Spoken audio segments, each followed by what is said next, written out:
everybody. Thanks for watching us today. I thought I would spend today's show talking about a couple of players that a month ago I would not have thought were going to be key members of good fantasy playoff teams, and now I think maybe they will. And not only that, but maybe good trade deadline acquisition candidates. Wouldn't have thought it a month ago, but I'm going to talk about Amari Cooper, the Cowboy receiver, and Dion Lewis, the starting running back in Tennessee. Let's start with Cooper, the subject of the much mocked first rounder trade to Dallas. It's only 2 games, but for sure Cooper is first of all a full-time player. And let's face it, he comes to Dallas with a reputation for inconsistency and mistakes.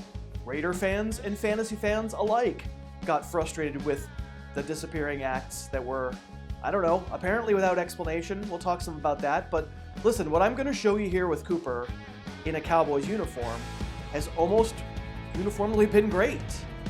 Good Amari. Now, these have been 2 national TV games, and you've probably already gotten a sense that good Amari has been on display, but let's break down some plays and show what's been going right.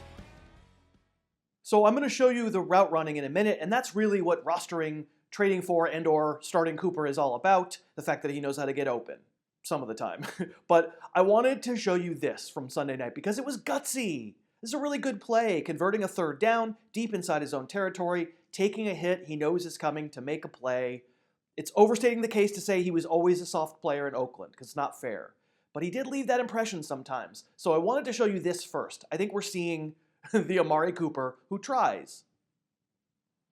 Thanks to Thursday Boots for sponsoring the YouTube show this week. I held up my pair of Thursday Boots on Monday's show, and C. Romano wrote in and said, "My God, how big are your feet?"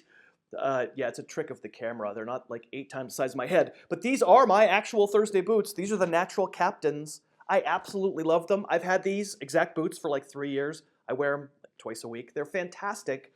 A good, honest pair of boots at a really fair price. They start at just $149, which is really cheap for boots that are going to last me for like 20 years, is my guess.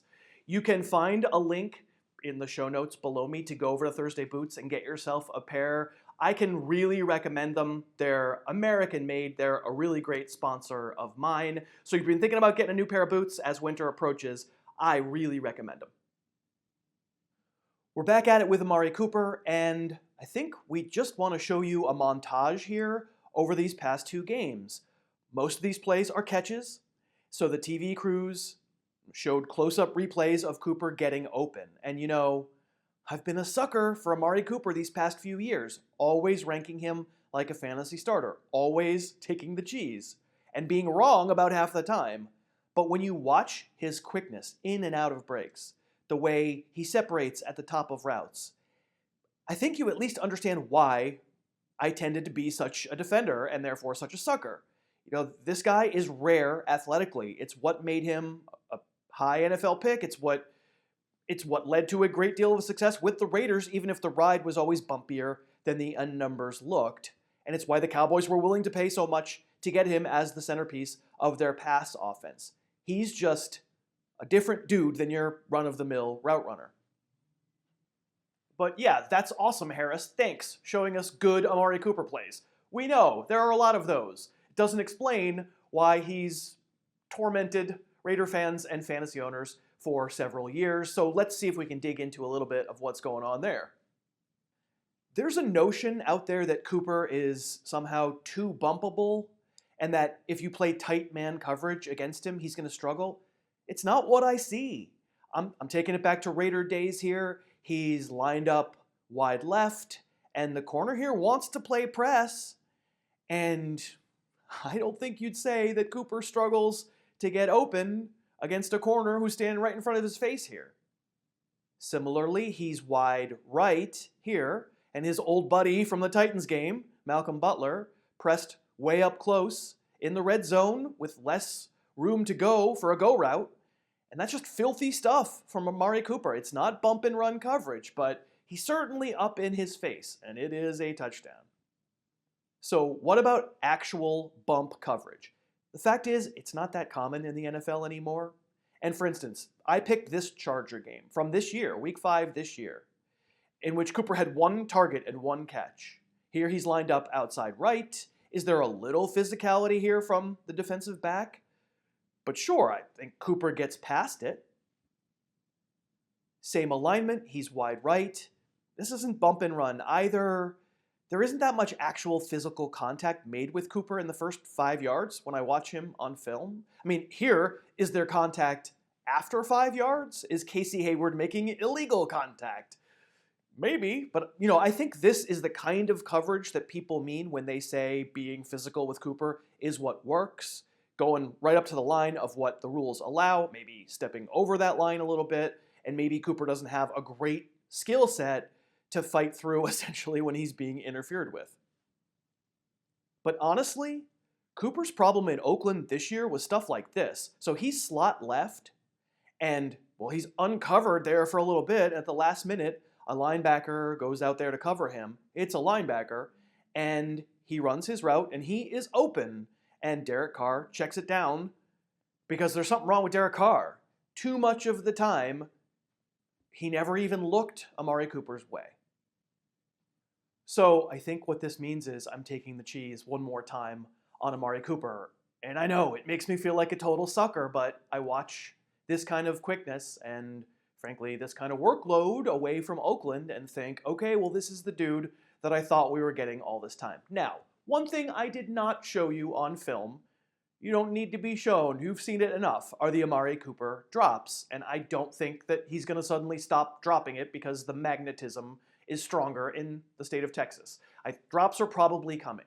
My hope is that the Cowboys stay more invested in Amari Cooper than the Raiders did, and in the end, when those drops inevitably come, they don't ruin the trust between the player and the team the way they may have contributed to the ruining of trust between Carr and Cooper. I don't know what to tell you. I am sort of a sucker. I could see trading for him. I'm going to be going back to considering him. This week, probably a wide receiver too. I've been really impressed. All right, let's take a look at another dude I've been impressed with. Let's watch some Dion Lewis game film. Actually, first, let's just look at the Week 10 usage against the Patriots.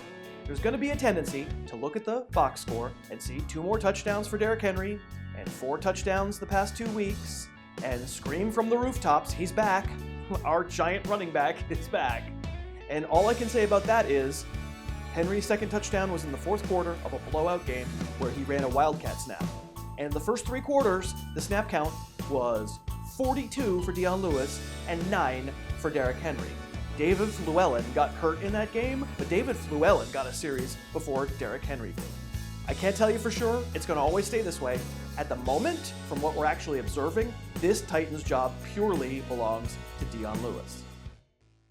And he didn't hit any home runs in that game, but what makes him an improbably good interior runner despite his obvious lack of size is just quickness. There aren't that many NFL players as quick as Dion Lewis. The 2-footed jump cut, it's back in style. Lewis makes it work. This zone play was designed to go right, but of course it's a zone play, so it's also designed to give Lewis the option of cutback lanes and watch him as he sees the backside. Doesn't wind up a big gain, but there's just no questioning how much spring he has, and he weighs more than 50 pounds less than Derrick Henry. Dion Lewis is a better interior runner, results-wise, than Derrick Henry. And I added that caveat, results-wise, but lest we think Dion Lewis isn't strong, well listen, no, he's not running through defensive tackles, but this is 8 men in the box for the Chargers. There's a fullback, and there's a pulling guard, and that's a lot of bodies, and a really good block gets him through the hole. He's quick enough to make the first tackler only kind of give him a glancing blow, but he gets hold of him, he hits him, right? And Lewis fights his way through, and it takes 3 guys to eventually drag him down. And you can give him the ball near the goal line. Hasn't been the plan lately. It isn't what I'm counting on going forward, but the reason I'm not going to give you a bunch of ankle-breaking plays here is I think Lewis can break ankles. He's clearly a much better player than Derrick Henry in space, but I'm telling you, he's a better interior runner than the tiptoe burglar as well. As such, I will tell you, Dion Lewis just watched Derrick Henry score 2 more touchdowns. He himself only has 2 touchdowns all year. won since week 1. I don't care. Seeing the workload, but more specifically just seeing how it looks. Dion Lewis looks fantastic. He's running everything a running back could run, and he is carrying that running offense for sure. I'm as bullish as I've been on him all year. I'm as bullish as I've been on Amari Cooper all year. I think both players are going to be key parts of good fantasy playoff teams. And frankly, as your trade deadline approaches, I absolutely think it's smart. You can absolutely give up something real to get these guys. I really think they're going to help you. Thanks so much for watching. Please, please, please smash that like button, write a comment, tell us who else you'd like to see us review film on, and of course, best of all, please subscribe to our channel and then click that little bell above the subscribe button and you'll be notified whenever we post a new video.